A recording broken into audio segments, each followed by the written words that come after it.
Wow, that is what here in Ireland we call a hand. The screen's pointing away from me. I'm trying to get the best of this camera, so we got this other thing going on. It's different. It's new. It's alternative. Yeah. Belfast Boxing and Blues, guys. What is up? How are we? It's Thursday evening. The days are getting longer. Won't be long until the clocks go back and we can start enjoying our summertime, or what we get of it. Just gotta check out the news again today, guys, and see what's going on in the boxing world. Yeah. Hopefully there's some fresh tidbits for us to get into. Bit of a sore throat today. I don't know why. Yeah, I thought the flu was long gone, but it persists. It persists. Let's see what's going on here. We got this Sebastian Fundora. Apparently he's going to step in after Keith Thurman has picked up an injury in camp. So the towering Inferno is stepping in, and he's hopefully gonna do something against Tim Tszyu. That's hard to say. It's difficult to say that. Tim Tszyu. Yeah, Zhu. You say Tszyu. So there he is, a nice wee picture of the towering Inferno. Looks like a nice chap, you know. I'm sure it's a different matter whenever you get in the ring with him. And let's see.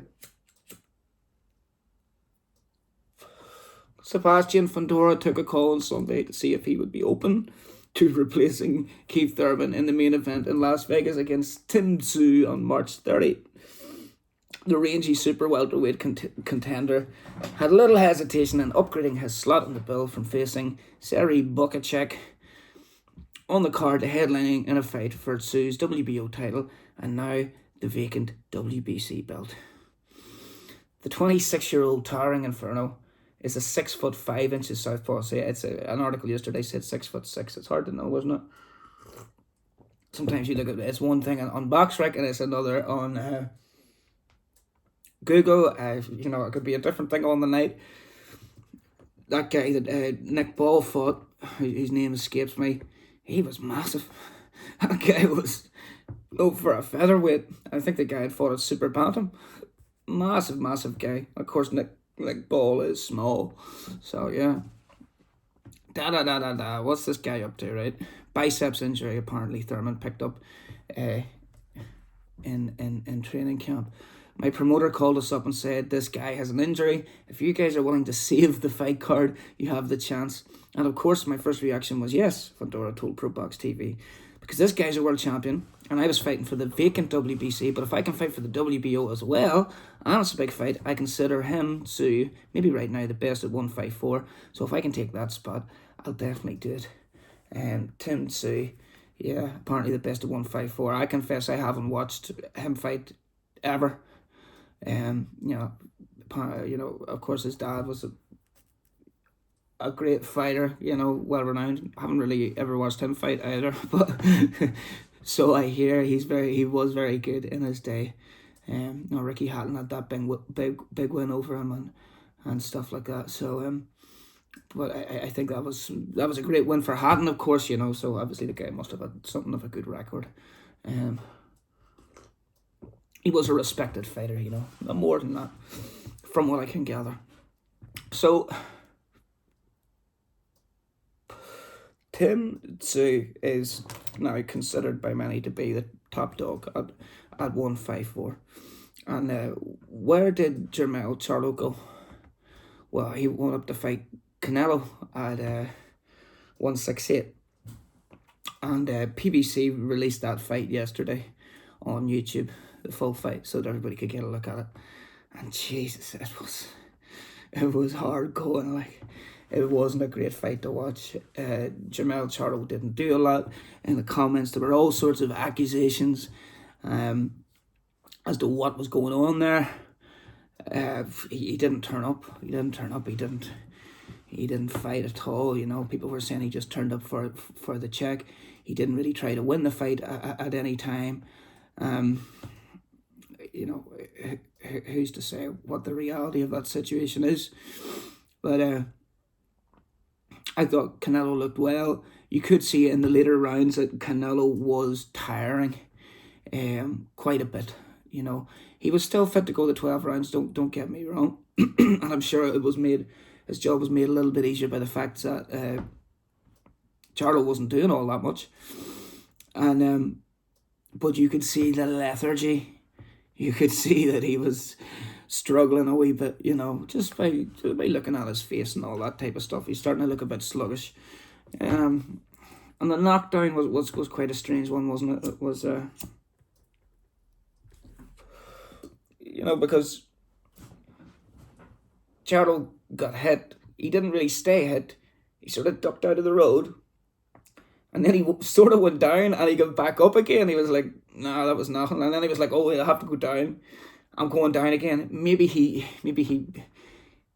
weighed it up. And he says, oh, there was real force in that punch. I'm not going to take another 3 or 4 of those. Let me just go down now. But it seemed like there was some kind of a conflict in his character and his inner integrity and his self-regard as a fighter, where he had to say, do you know what? This goes against everything that I believe and the champion that I have been. Undisputed champion at 154. But I'm going to take the knee here. I'm going to do this. And he did it. And, you know, I wouldn't really entertain the thought that he, you know, that he only turned up for the check or anything like that. There's probably more to it than that. And, you know, if he was, as some people might have suggested, that he threw the fight, well, he didn't throw it very convincingly, did he? You know, he didn't make a very good job of it, if indeed that was the case, which I don't think it was. But anyway, let's see what Fundora's up to. Fundora and Tszyu are coming out on the back of fights against the same opponent. Last October, Tszyu outscored Brian Mendoza in Australia, but earlier in the year, in April, Mendoza had handed Fundora his only loss, scoring a thunderous 7th round stoppage. Mendoza is now on the card, and he is stepping in to face Bohachuk. See, this has worked out quite nice, hasn't it? And while Fundora has plenty of respect for Tszyu, he is coming in confident. Now, I watched the, I think they called it Behind the Gloves, right? Or The Gloves Are Off, or something like that. But it's not the gloves are off that we're used to in the UK, with the two fighters facing each other across the table. And, you know, having a wee push and a pull. It wasn't quite that. It was your basic general build-up that the more of the American promotions seem to do. Where you get a look inside their camps and stuff. And Sun Tzu seems like a lovely guy, you know. Not the biggest character, right? But Thurman, you have to give Thurman credit. He knows how to sell a fight.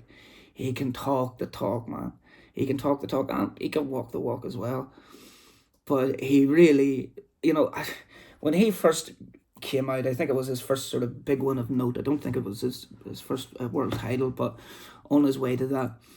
And he got on the mic after the scores were read out or whatever. And he was talking almost like a WWE guy. He was on that kind of level. And at that time, I wasn't really into that. I thought, you're overplaying it a wee bit here. But over the years, he has refined that. You know, it was clear to see he had the personality then. He had the character. He knew that game. And he's refined it over the years. And in that Gloves Are Off or Behind the Gloves or whatever it was called, he was brilliant, you know, in the little snippets and the interviews and things. He was really good. But one thing I didn't note was that in pictures that we seen of his face, he was looking a bit haggard, you know. He started to look like your dad, you know what I mean? He's got that kind of complexion now, and it's like, yeah, he can talk the talk better than ever, but this guy's definitely getting on a bit. Anyway, he's picked up an injury. Hopefully not the last we'll hear of him, because obviously Thurman in his prime was a damn good fighter. He was you know, before Spence and Crawford really came to prominence. Thurman was really top dog, wasn't he? You had Porter and you had Danny Garcia in there as well, I suppose. And Thurman was the man. So respect to Keith Thurman. So look, same old stuff. We get the idea here. So we'll move on and we'll see what else is going on here.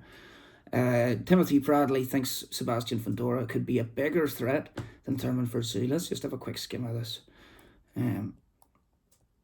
He is a tall guy. Another picture of the towering Inferno.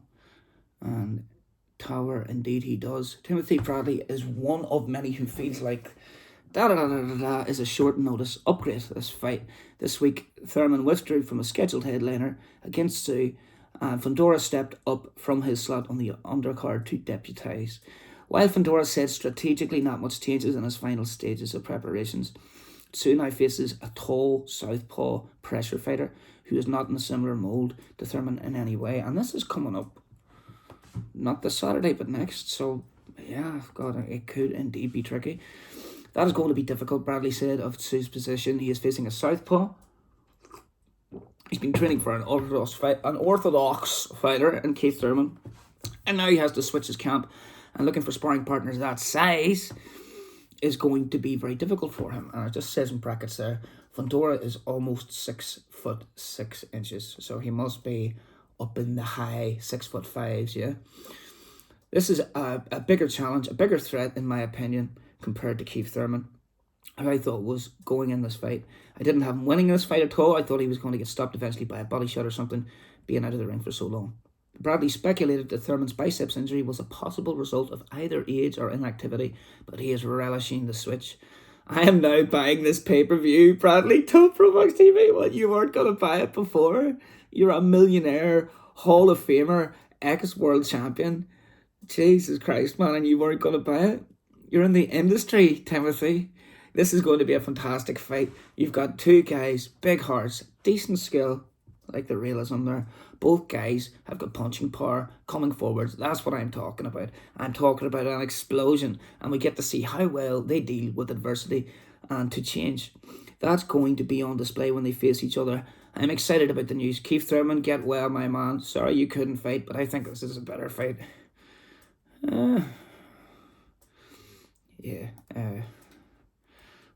More of the same old stuff. So like we'll try and switch topic because we want to cover the landscape, don't we? Trainer Don Charles believes Tony Yoka's resurrection could lead to Olympic final rerun against Joe Joyce. Okay.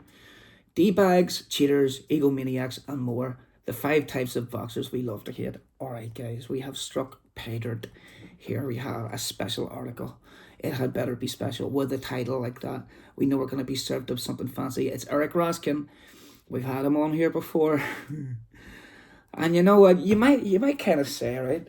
If you're somebody that watches these videos, you're like, well, this guy's a bit of a dosser. Like, all he does is he gets up articles and he just reads them.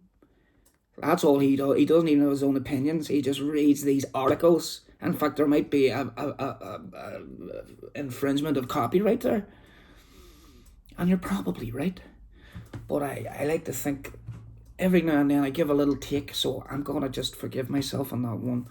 You know, and we're going to continue reading. Because it's good for our brains. Okay, folks. We see a car roll to a... Oh, this is real dramatic, right? We see a car roll to a stop in the desert.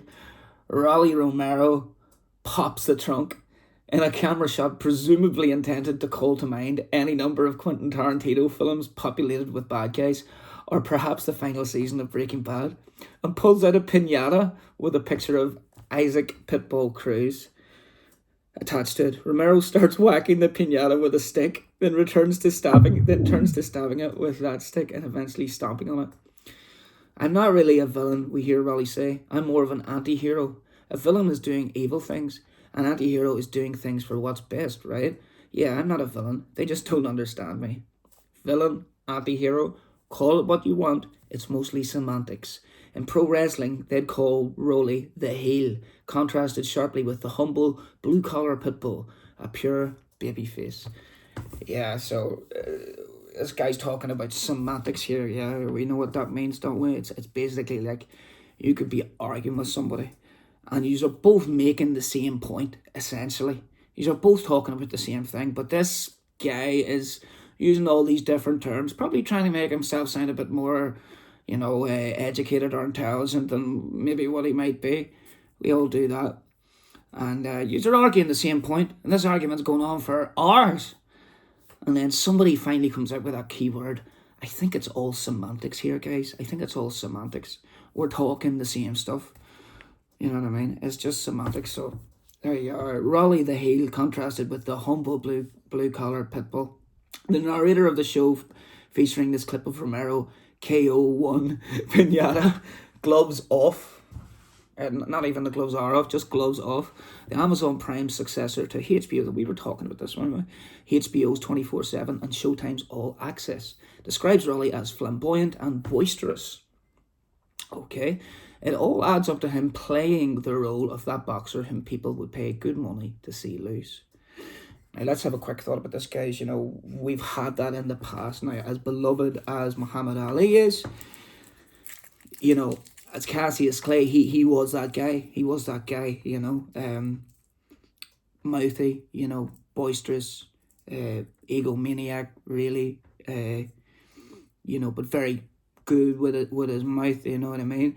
And it's sort of like, you kind of like him in a way, but at the same time you think, this guy talks a lot. I want to see him shut up, So I suppose you had him. Broner would be a more recent example. I think when Broner was finally beat by Maidana, people were loving it. We were lapping it up. Pops, where's my comb? Pops, where's my comb? Him hanging halfway through the ropes. Anyway, we've had this switch over here. PBC has switched over to Amazon Prime, and they've come out with this either gloves off or whatever it is they call it. That might have been a typo here. And before we had 24/7 on HBO, and we had All Access, And I suppose the one that was the real, the one by which we judge all others is the Mayweather De La Hoya 24/7 or All Access, whatever it was. It was epic. It was so good, wasn't it? Well, let's see what these guys are on about here. So, yes, what I wanted to say there is that, with Muhammad Ali, it was Muhammad Ali.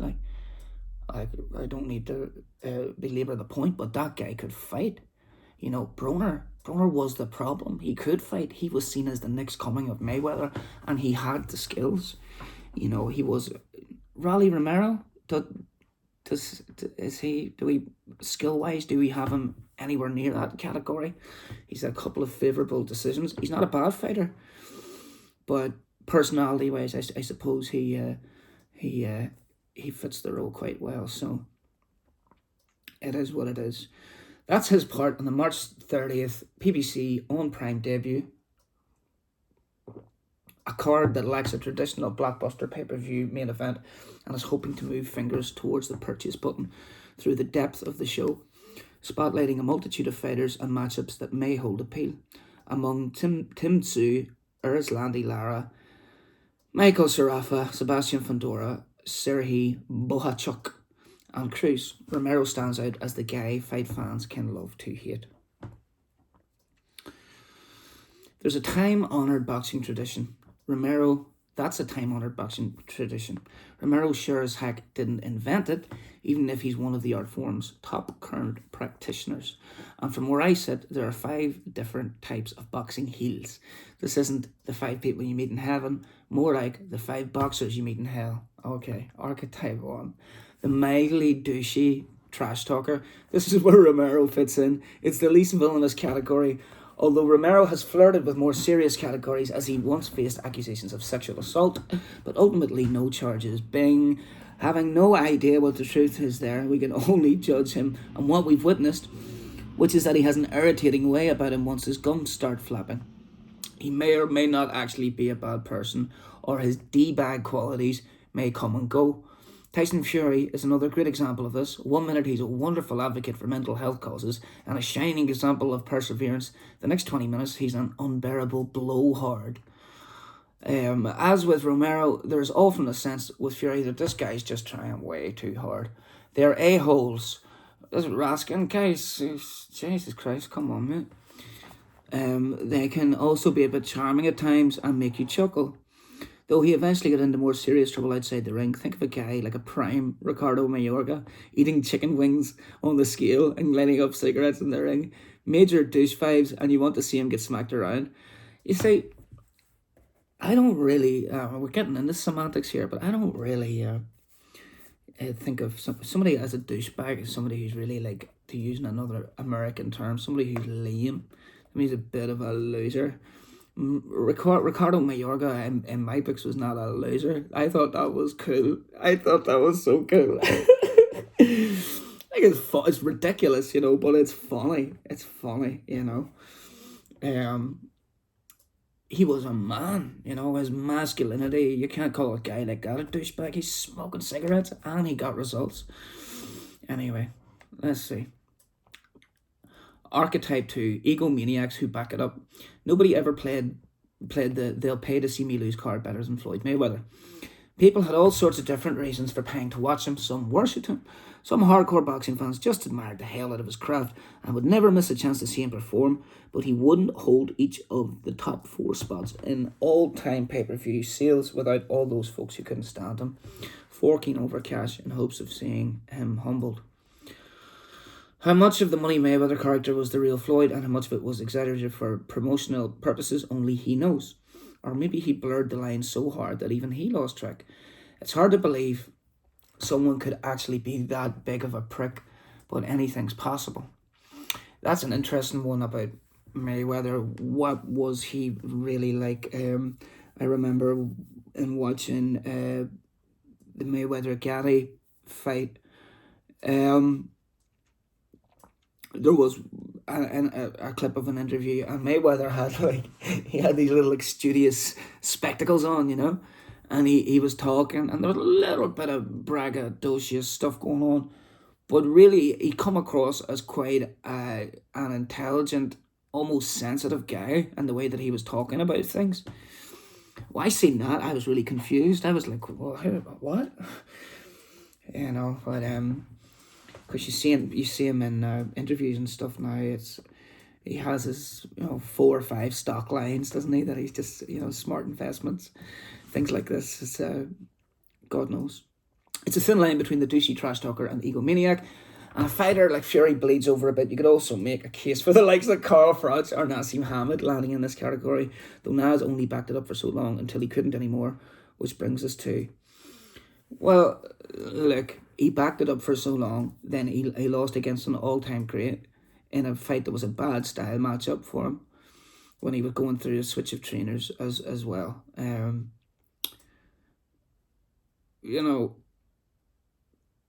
then he retired. Well, he fought like once more, twice more, a couple of like nearly domestic level fights, and that was it. That was the end of the line for him. Nas gets too much hate in my opinion.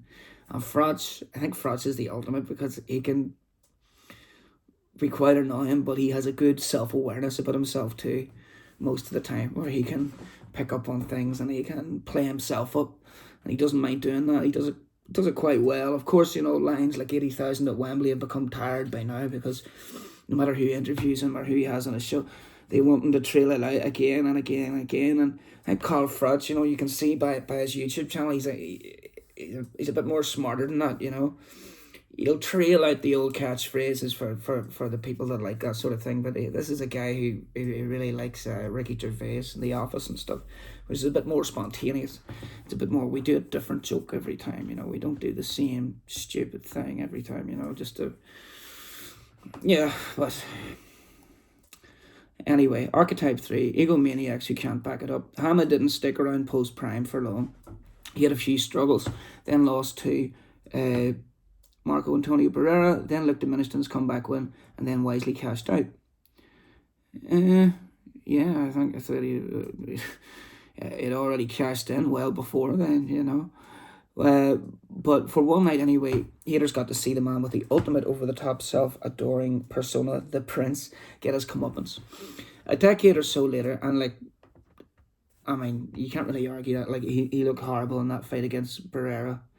Um, I really love Prince Nassim. Obviously, his style was what it was, and it was so unorthodox. It worked well against a lower level of opposition, but he made it work against a higher level of opposition, and he did unify the division.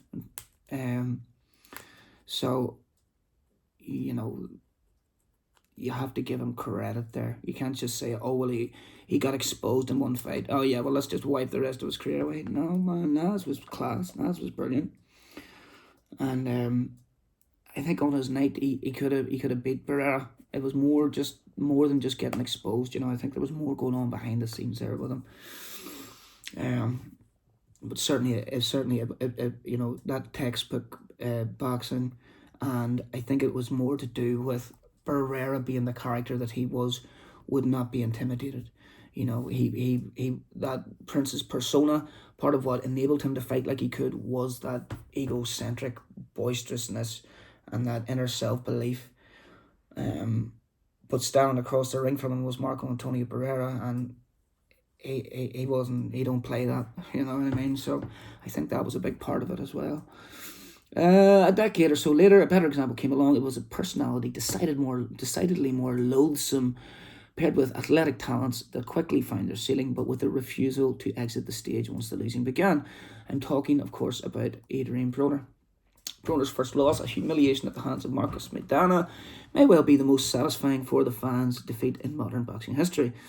Now he's suffered enough losses, along with a couple of undeserved decision wins, that the thrill is gone, and it's just sad. This guy's really sticking the boot into a lot of these elite athletes here, and it seems like he certainly is somebody that loves to hate certain fighters. You know what I mean? Like, this guy should worry about himself some more. I personally speaking, I like to respect any fighter. You know what I mean? I certainly wouldn't call his situation sad. You know what I mean? I'm in support of the fighters, even if they are a bit of an asshole. Like. Anyway. Archetype 4, suspected cheats and dirty fighters. Never getting into the serious stuff. Pardon me. If Antonio Margarito knowingly did what most of us believe he knowingly did, there's no arguing that he's an anti-hero, loading your gloves with hardened inserts as he is suspected of doing to defeat Miguel Cotto, possibly among other fights, is pure villain behaviour. And after trainer Javier Capetillo got busted for Margarito's fight with Shane Mosley, most fans rooted against Margarito with a burning vitriol. To a lesser extent, those popped for Page see many fans turn against him. And also in a lesser subcategory are the rule benders. Boxing history is littered with dirty fighters, from Fritzy Zivic, never heard of him, to a new heel who emerged just this past Saturday, Estuary Suero. Bernard Hopkins often walked the dotted line between dirty and sneaky, and plenty of fans hated him for his frequently ugly fighting style. But not you, Eric. Archetype 5, true criminals. It's about to get dark, as sweet-natured as the great majority of pro fighters are. Plenty have come along over the years who were dangerously evil, dangerously unwell, or both. The likes of James Butler or Edwin Valera, actual murderers, come to mind, but for obvious reasons, boxing fans never had an opportunity to root against them after their criminality was known. Plenty of fighters, however, commit different sorts of serious crimes, do time, and come back ready to wear the black hat into the ring. Mike Tyson, which black hat is he referring to? Mike Tyson was as hated and feared as he was loved and revered. For some fans, Adonis Stevenson could never escape the shadow of his heinous crimes.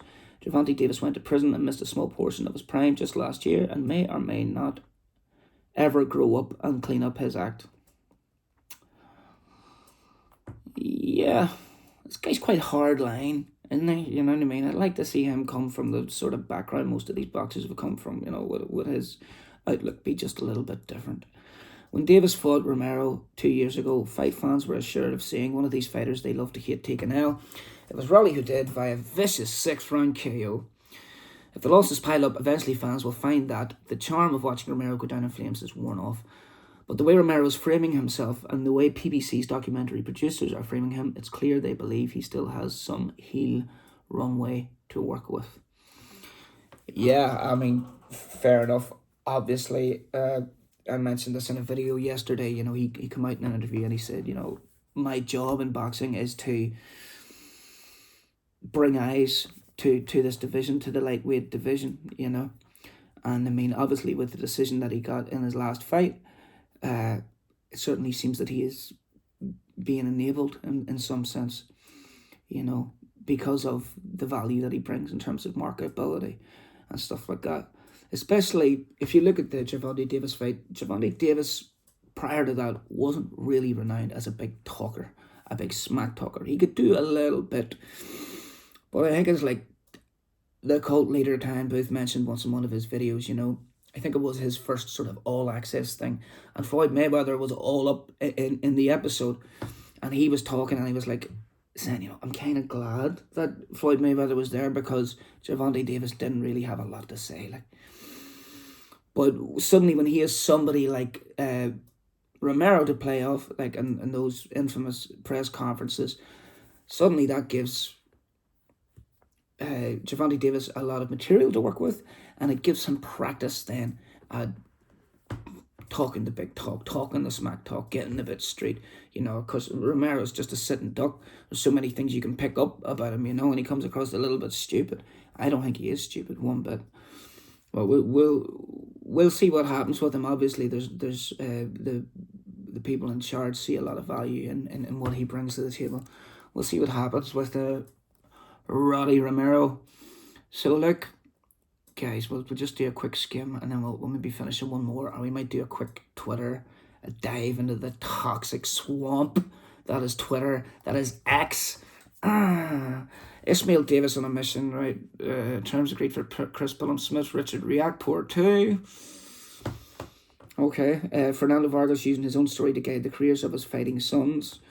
I'm definitely going to show what I'm made of, says Fundora. Sandy Ryan, McCaskill. Rolando, oh, that's his actual name. Rolando Romero, confident of knocking out Isaac Cruz. Let's just see. We'll go to the quotes. We'll see what he has to say, and then we'll do our wee Twitter swamp excavation. Rolando Romero is one of boxing's most divisive figures, but he thinks people might have got it wrong about him. The WBA super lightweight champion, 15-1 with 13 KOs, defends his title against Isaac Cruz at the T-Mobile Arena in Las Vegas on March 30th on the first boxing pay-per-view carried by Amazon Prime. I'm kicking off Amazon Prime. People don't actually understand how big this is. It's going to be fireworks, says Romero. I'm not really a villain. I'm more of an anti-hero. A villain is doing evil things. An anti-hero is doing things for what's best, right? I'm not a villain. They just don't understand me. Right, he's got to say somewhere. As a kid, I spent a lot of time alone, Romero said. I didn't really have no friends. I really couldn't speak until I was 11, so we have seen before that he has a funny little way of speaking. Maybe he has some kind of an impediment or found it hard to pronounce certain words, so this is some background on that. It sounded like I was speaking gibberish. I think that's the reason I enjoy every moment of this as I do now, because I never had any of this growing up. So, I mean, by all accounts, he hasn't had an easy upbringing. A lot of us haven't. The fact that I have the impact I do on the world, that's enough to make me happy, to give me genuine joy. I started boxing so late, I had to play catch up with everybody. All the top fighters around my age group had around 200, 300 fights. Then you got me, 16 fights, and I became world champion twice, so I always fight the most difficult fights. I don't decline a fight.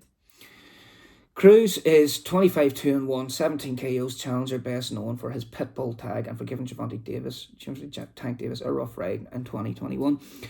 Pitbull Cruz is a tremendous fighter, but I'm going to beat the bleep out of him, Romero added. He's going to come forward and he's going to try and beat the bleep out of me, and I don't really care if people think I'm going to beat him or not. I just know I'm going to knock him out. Weighing it up as an actual fight, well, like Isaac Cruz did really, really well against Gervonta Davis. Gervonta Davis got the decision. How did Romero's performance against Gervonta Davis compare? And how has he looked since? Obviously he's capable. He can fight, but it's hard to see. It's hard to see. Cruz seems like quite a competent fighter. But things don't always turn out the way that we expect them to, especially when we think about things logically in boxing, because anything can happen. And like we say, whoever's in charge sees a little bit of value in Raleigh. So we'll see what happens there. I mean, certainly one loss wouldn't devalue him in terms of being able to play that heel in future fights. But he's got that title, and he's got a decent record. So anyway, we're on to the Swamp Twitter. We'll just do a couple of these guys, right? Jared Big Baby Anderson says would love this fight, right? So he's reposted Adam's Boxing Show, who has said Deontay Wilder versus Jared Anderson. I know Jared has a fight lined up already, but I want to see him eventually take on a big name. Deontay is a former champion and would be a big taste for Jared. What do you all think would happen if they squared off heavyweights?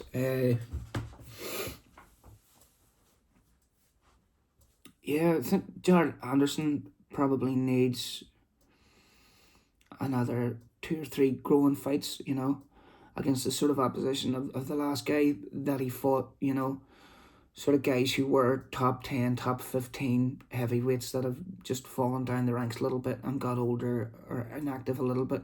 Guys like that they can come up against and learn things from, and get the increases in endurance and his fitness and such, so that he can do the 12 rounds. Of course, Wilder's would be a big scalp for him, but I think Wilder, you would imagine that he'd like to get 1 or 2 more big fights before sailing off into the sunset and handing over the torch, as it were, from the last great American heavyweight to the guy who could be next in line. I mean, obviously, Jared Anderson's very skilled. He's a very skilled guy. He can really box, especially for a big guy. But all those other little boxes still need ticked. He's getting there, and we want to see him brought along the right way. We don't want to see him rushed. And we would like to see Wilder maybe in against Joshua, and maybe in against Francis Ngannou, 2 big paydays for him. We like Deontay Wilder, don't we? He's a good guy. Let's see.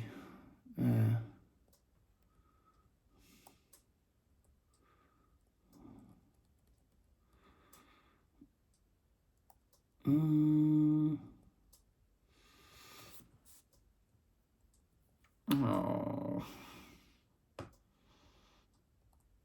The blonde bomber is back on the scene.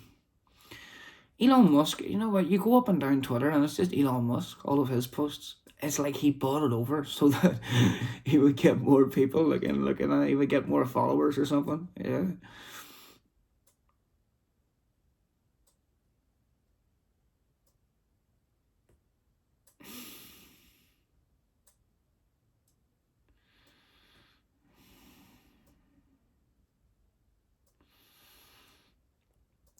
There's a lot of nonsense on here, man.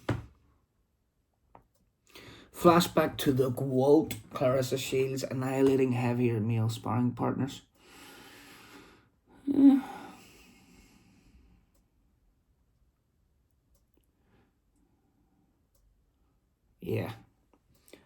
It is what it is. She's a very skillful fighter, but biologically, let's stick to the facts here. Biologically, men are just stronger and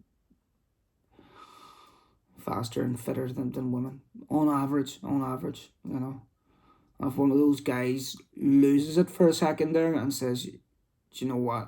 She keeps peppering me with shots. I'm gonna I'm gonna really try a good combination here." It's not gonna end good. And I know there was a clip came out a while back. So here's one from Happy Punch, who has a gold tick. How the hell do you get a gold tick? Was it one you pay for? Yeah, I follow them anyway because they've come up with a nice little talking point for us. Which record is better? Floyd Mayweather, 50-0, and Julio Cesar Chavez, 107-6. I take it that's him. Could be somebody else. Which record is more impressive? Well, you can't just look at the number, like, but I suppose if you were to go deep into it, I don't know.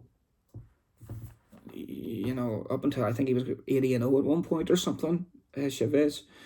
But like, what level were the guys he was fighting at? You know what I mean? Floyd fought a lot of good names. People say he cherry picked. He didn't fight them in their primes and this and that. But he still fought a lot of good names. Like, the fact that it's undefeated, I don't think should be. It's nice. It's a nice little. It's like a nice wee trinket. So it's a wee ribbon, isn't it? Just on the end of things, but it's not the whole fucking pie. Like, pardon my French, I think that might have been the first time that I cursed in this whole video. Really trying to cut out the cursing. Anyway. Oh, okay. Let's see what else is going on here.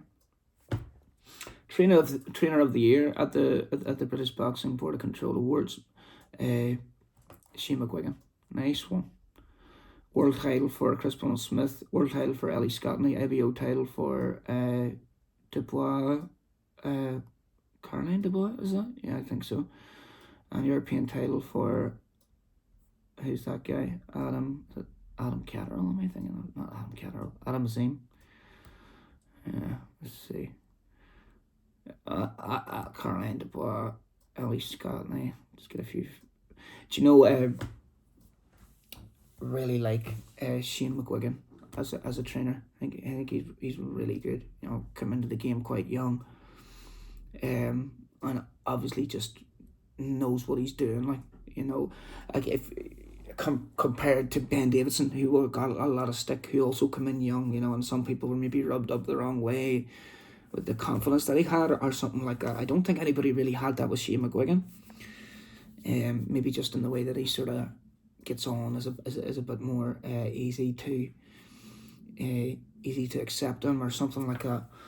But yeah, great trainer. Oh, look at this.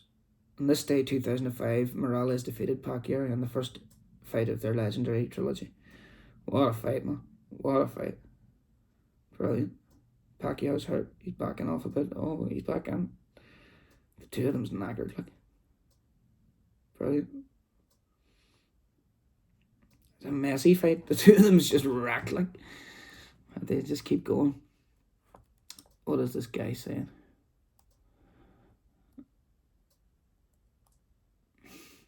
Right.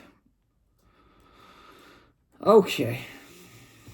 Which one would you like to watch? Right. Name one fighter you want to watch box live this year. Right. Who as a boxing fan, like somebody that likes, this sweet science, pugilism.